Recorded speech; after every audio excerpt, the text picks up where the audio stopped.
Bernadette attempts to set Suzanne on fire. It didn't work. So then Jeannie attempts to set Suzanne on fire. It didn't work. So then the 16-year-old, he's the one who sets Suzanne on fire. So my mother walks away from a 16-year-old child who's on fire and sings Burn Baby Burn. She's that psychotic.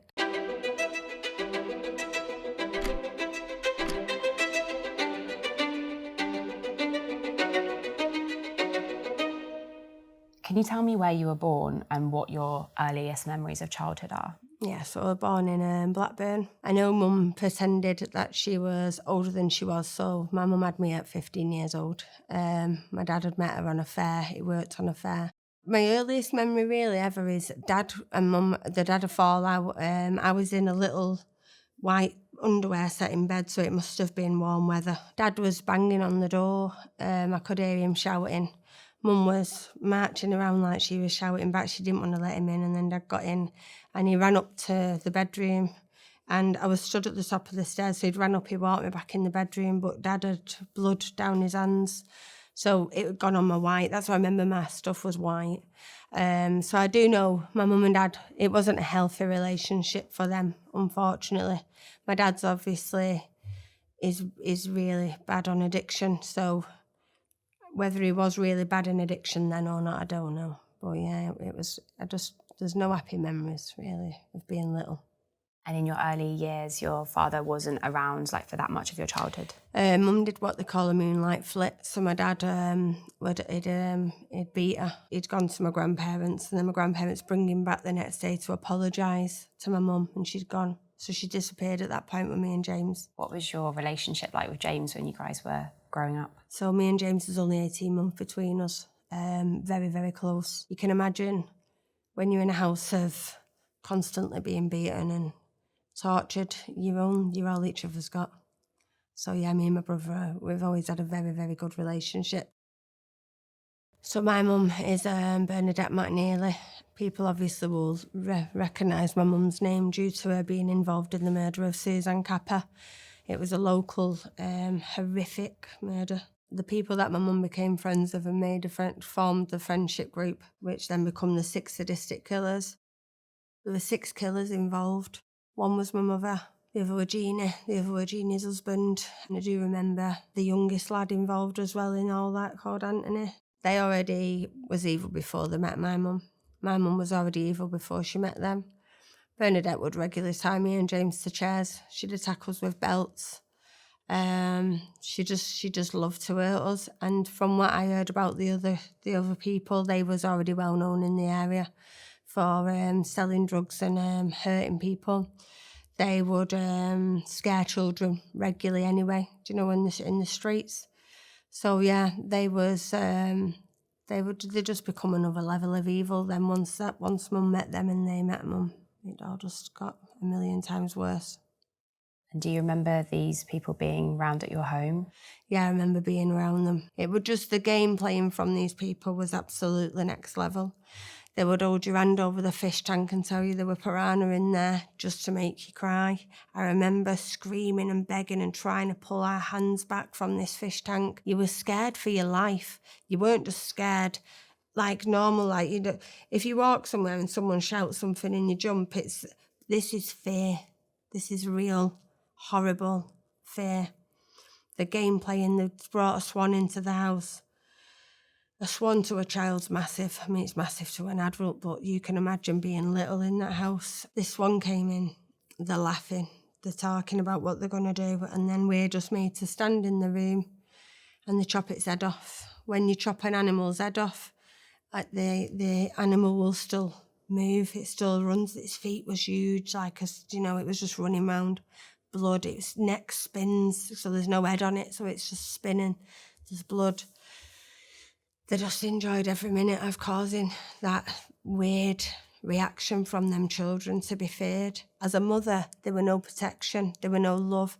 How can any parent in the world sit and allow other people to hurt their children's bodies? So not only is she physically hurting your body herself, she's allowing other people to hurt you and enjoy it as well. They made me and James stand on a glass table. It was an old-fashioned coffee table. They make me and James stand on there. It's glass, it's wooden around the sides, and they're all in the room. The room's full, and they're all laughing. They're saying that we have to stand on one leg each on this table. So we're both stood balancing on one leg. Whoever's leg drops first gets beat first. And I've always been very, very motherly towards my brother because we've got nothing else. We've only got each other. I'm the oldest. We've got a baby brother at this point. This baby's been born. He was given to me. I've had to change every nappy change and everything from the age of 5. And I'm looking down at James while his legs wobbling away on that table. And I just knew that I had to put my foot down first because I didn't want them to beat him. And obviously I thought if I put my leg down first, then I'm going to protect him. But I didn't, because I put my leg down first and they still beat us all anyway. And I remember them literally sitting around. It was almost like, it was just psychotic. And was this abuse happening to you and your brother daily? It feels like it was every day. I feel like there was something going on every day. We never had a rest from it. We was never given a break from it unless we was allowed to go to school. So when we got to go to school, obviously we would be able to be at school and be children. And most importantly to me and James, and we both say it, we got to eat. You didn't really get to eat much around them people. Who was Suzanne Capper and what did she mean to you as a child? She was Jeannie and Glenn's babysitter. They obviously introduced her to Bernadette and us children. Suzanne loved kids. She was more of a mum to me than my mum. The love from her must have, honestly, you can imagine for them little children, it had meant the world. She was just beautiful. She was really pretty. The media portrayed Suzanne at the time to be a drug user and be involved with this group of people because she was there for the lads, the drugs and stuff like that. Me and James don't remember Suzanne ever, ever, ever doing drugs with them other people. I remember her bringing bread in because we was never fed. She must have known, we was so hungry. She brought the bread in, she'd feed us the bread. She'd have her arms round, she'd be comforting, she'd be talking to us. She was just beautiful, absolutely beautiful girl. And I think they was jealous of her pretty face. She was a teenager? Yeah, she was 16 years old. And how did your mother and Jean and the other adults in the house treat Suzanne? Horrible. Our last memory of Suzanne is Suzanne picking us up from school. I remember her passing me a note and it was sealed at the top. I don't remember if it was sealed with sellotape or whether it was stapled. And I always remember Suzanne had my mum's coat on. She'd pick me and James up from school.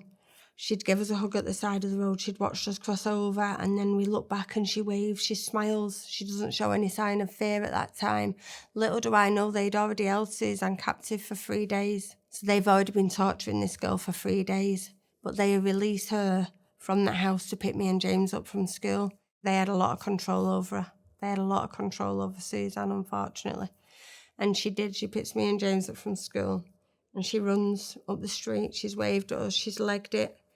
We've gone in with this note and then all hell broke loose. There was absolutely horrendous, screaming shit. It just turned very toxic very quickly. What do you remember about Suzanne's murder?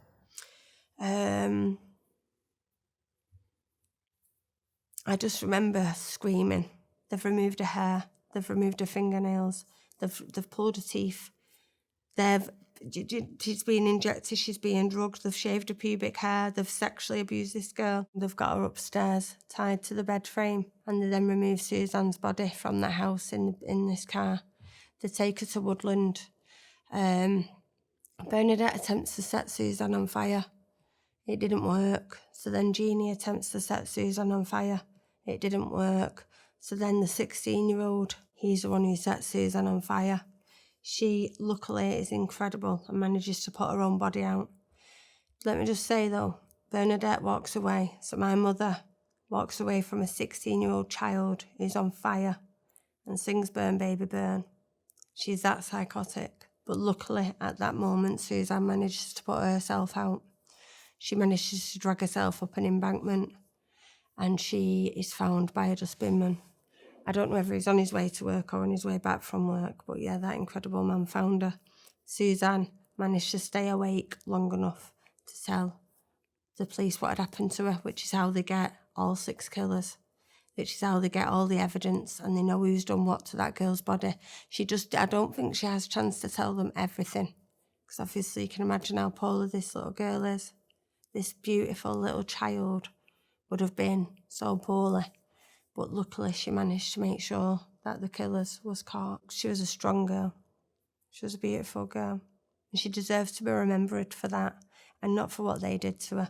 She deserves to be remembered for the girl who was there for them children, who brought them children that were so tortured, so traumatized, so abused. She brought them love. She brought us love. Suzanne's murder has been described by the press as one of the most sadistic murders in the UK. From your experience of being in that house, do you feel there was a sadistic or sort of cult-like aspect to this group of people and the way that they tortured and treated people like you and Suzanne? Yeah.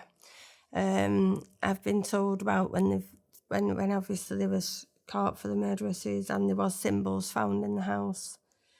There was so they played the Chucky theme tune to Suzanne when they were torturing that girl. They played repeatedly the Chucky theme tune to her.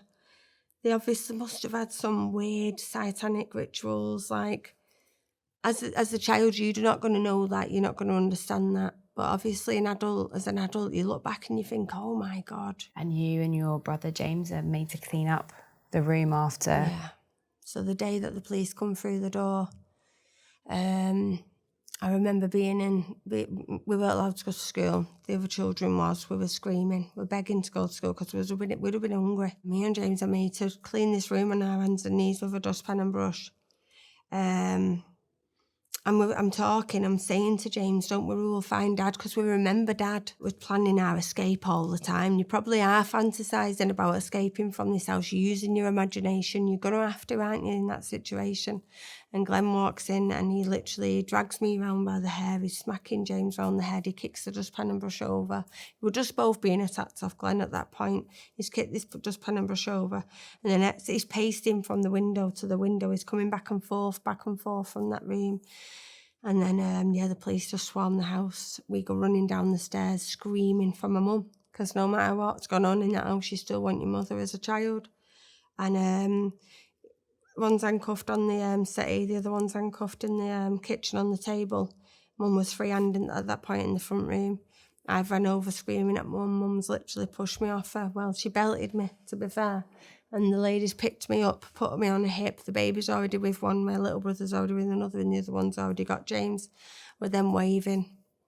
I have to wave them goodbye down the street. So you're literally just screaming then at the back of this police van, wanting your mum. Bernadette, your mother, she was jailed in 1993. Yeah. And then you lived with your father for a bit. Social services haven't even checked that my dad's capable. My dad's always done drugs.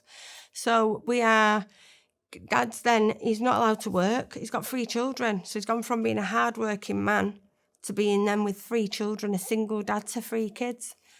It was awful, because then Dad obviously was selling drugs. He was taking drugs. Different people were coming and going. You was watching drug users, like, they strap their arms up, heroin addicts, with like a tube, and they'll bite it and then they'll inject. When they take that off, they drop to the floor. Heroin addicts, they drop on the floor.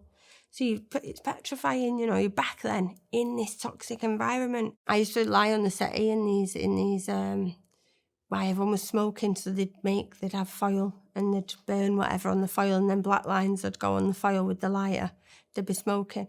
I used to sit with one eye open because I knew we weren't allowed to see it, because they wanted me to be asleep. I was that much of a polite child. I would pretend to be asleep while everyone were getting smacked up in that room. Yeah, it sounds like you did that and other things for your own survival. Yeah. And how old were you when you came to live with your foster family? 11. Got to Sue and Pete's house. They had like a crisps cupboard, a treats drawer. I was like, what? But I was still in that really weird situation with food. They just turned my whole life around. Just got given a family, Sue's girls, they're still my sisters now, Very important parts of my life. Sue's my best friend in the world. Speaks for every day. Every day. I'm so pleased to hear that. I know. And when you went to live with Sue and Pete, what did it mean to you to have a family? We just had fantastic holidays. Been on holiday every single year. I've done Disney twice. Like Sue took us all to America. There was a time where Sue stood at the side of the firework display on this like water thing in Florida in Disney. She's crying her eyes out. We're all just like, isn't she dead weird? Crying, it's just fireworks. But as an adult, you look back and you think of the kids that she had by her side and what we'd been through. And not only that, she's got her own children as well. They're seeing this magical place. And yeah, she gave us, her and Pete gave us the best life ever. Was that the first time you'd experienced that reciprocal love from a parent, and how did it feel? Do you know what? It's very difficult because when you're in that situation, you're in foster care, your parent still has your full parental rights.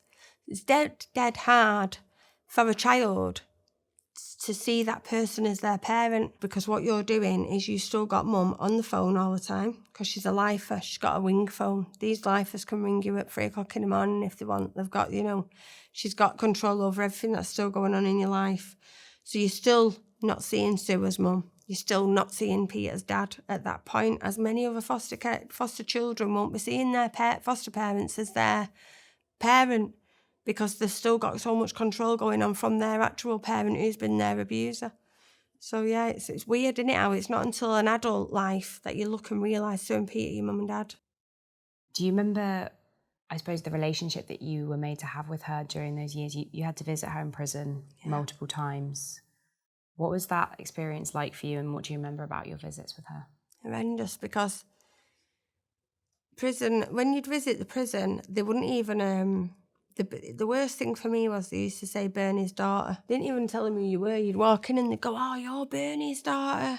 Don't even need to tell us who you're visiting. You're double your mum. That's difficult at that point, isn't it? It's a difficult one. Having to sit in a room full of other murderers. At the end of the day, you're sat with other lifers. My mum would sit there and say, she's in for murdering her husband. She stabbed such a person 15 times. That one murdered her own baby. You're surrounded. Them lifer days as well, if you're lucky enough to have never been on one, they're absolutely awful when you think as an adult now. But the hard thing is for a child who's visiting, a mother who's been so evil and psychotic and horrendously dark, when you're in this prison, this mum's everything you wanted her to be. So you're walking in, she's open-armed, she's loving, she's, oh, my baby girl, my beautiful baby girl, or you're getting everything that you've never had. So even though you don't want to go through that door because you don't want to see her, because you don't want to see this person, you're scared to death of her, but you go in, you get this lovely version, you then don't want to leave. It's horrible for a child, it's horrible. She has the control that's still there from her, she'd still use. I remember when I went to dancing, Sue and Pete put me in dance class, so we used to go to like performing arts school, and everyone had the belly button pierced. I was desperate, please, and Sue said, we're going to have to ask you, Mum, we're going to have to ask you, Mum. She'd let me ring her myself. Mum, please, can I have my belly button pierced? No way. No way you're not having your belly button pierced. I was devastated, like, please, can I have the second hole pierced on my ears or whatever? She'd keep the control. You described that as almost like a continuous form of control over you. Massive. After all the abuse that she inflicts on you, she still had this control over your day-to-day life. She did. When I had Toby, when I had my boy, so obviously I fell pregnant with Toby at 17, I had him at 18, so I was still in foster care at that point. I still live with Sue and Pete. I actually went and visited her with Toby, which is dead weird now when I think about it. But the control was there.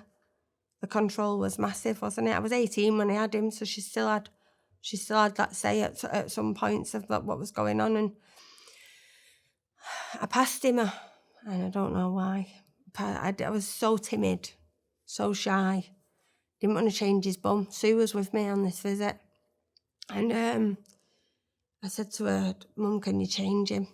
And I let her take him, but luckily she took him to a glass room. Like the room was made of glass where she took him and she changed his bum. But yeah, the continued abuse for these children in the care system. It's vile, so cruel. And you mentioned that you became a mother yourself at 18. Yeah. How did it feel to become a mum, especially after your experience as a child? Very difficult. Very difficult. I was really scared in case I represented Mum in any way. What if I turn out like Mum? What if this happens or that happens, what if, I thought, I'm going to fail him. I'm not going to be able to be his mum. I remember the neighbours, when I was put in a council house by social services with this baby at 18, this massive responsibility. I've not only got this baby now, I'm flying solo, so to speak, with no adult above me taking care of me anymore. I remember the social worker coming visiting, and I said to her, he don't love me. And she said, what do you mean he don't love you? I said, he doesn't, he's not cuddly, he don't cuddle me. She said, Kelly, have you ever cuddled him? Obviously, you cuddle your baby when you're feeding him, but I didn't know how to cuddle him in between. I had the memories of Suzanne, got the memories of Mum, got the memories of the abuse from Jeannie and everyone else in that house. Then all of a sudden I felt like I'm a shit mum now as well. I thought, I need to die. I don't want to be here anymore. I took an overdose, I woke up in the hospital. The trauma, the triggers, everything that I was having to still, the flashbacks, it was just too much. I thought, nah, Toby needs more than me, Everyone else can have him. Didn't want to be his mum at that point. I wanted him to have a good life. But luckily, I gave him a good life. Yeah, he's my dead upset. And he's a gorgeous boy as well, and so my girls, we've given them everything that I never had in life. Like, my kids are just so precious. Yeah, luckily I didn't die, and I've got to be their mum, and I'm nothing like my mother. I don't have a bad bone in my body. Drunken Kelly had gone on a bloody phone, and I rang her, and hearing her voice, it's weird, because you've grieved for this person. You've already tried to put this person to rest in your head, even though you can't put the horror and the memories. And I remember saying to her, Mum, and she knew it was me. She always had like a dead soft-spoken voice, my mum, she sounded nice. She sounded like a nice person, like you would expect someone who's that evil to sound evil, but she didn't. She was soft, she was gentle when she spoke, and she just was like, Kelly, and I said, Mum, why? Why did you have to do this? Why did you have to choose this? Why did you choose to take her life and not be my mum? She didn't even say sorry. She didn't say sorry. She never said sorry. She's never, ever, ever said sorry. That's weird in itself. People might think, well, would things be different if your mum did say sorry? But no, it wouldn't, because at the end of the day, she took Suzanne's life, so it wouldn't be different. I'm an adult, I'm a parent myself. I could never forgive that. But maybe it would have felt different in adult life if your mum would say sorry for doing everything and allowing them other people to do that to you. Maybe I'd have took something from that. I don't know. Kelly, why have you decided to share your story now? So I have always wanted to speak out, to be honest with you, for the last few years. We need to make a difference here. We need to help the kids of today and their mental health in the future. I needed to make people aware on a public scale that actually parents who physically and sexually abuse their children still keep their parental rights. There's not many parents out there who have beaten their children, who have even got a criminal record for beating them kids.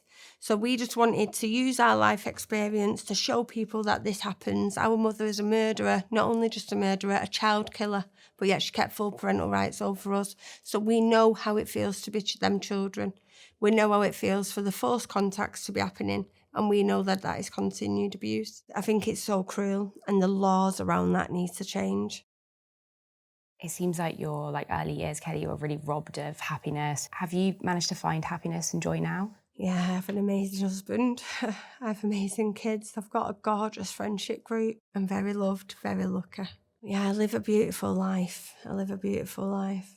James, what's your relationship like now as adults? It's just beautiful. James is my, he's just, I'm so proud of him. I'm just so proud of him. And how he's come out of it all himself, and I'm just so proud that he's never got caught up in prison. He's never got lost in the world of destruction. We have both struggled in life. Luckily, we've never got addicted. We've never got lost in it. And yeah, he's a gorgeous, gorgeous brother. My brother's my absolute world. And I would never want it. I'd choose him in every lifetime to be my brother. And if we had to go through this all again, I'd choose Sue and Pete to be my foster parents, and I'd choose James to be my brother. If you could go back and say anything to 7-year-old Kelly, what would you say to her? I'd tell her I'm proud of her. I'd tell her not to panic because she's going to be a good mum. And I tell her not to worry because she's not going to have a bad bone in her body like her mum has, and she's not going to represent evil. She's just going to be a good person. If anything, though, I'd tell her to be a bit tougher and to not be too nice, because being too nice is going to get her in a bit of bother at times. So I'd just say to her that, and you get to live that childhood that you never had anyway through your children. You get to use your imagination with your own little girls, and I still got to play with dolls, and I've still got to, run around the park and be on adventures on holidays and still be childlike. Me and James still say we're the kids that never grew up. we still get to be kids now. So yeah, just reassure her that she's loved, she's safe, she's a good person. And she said, no, Gareth, you're under my house now and my rules. And if you try and do anything about this, then I'll go to the police and I'll tell them that you raped me.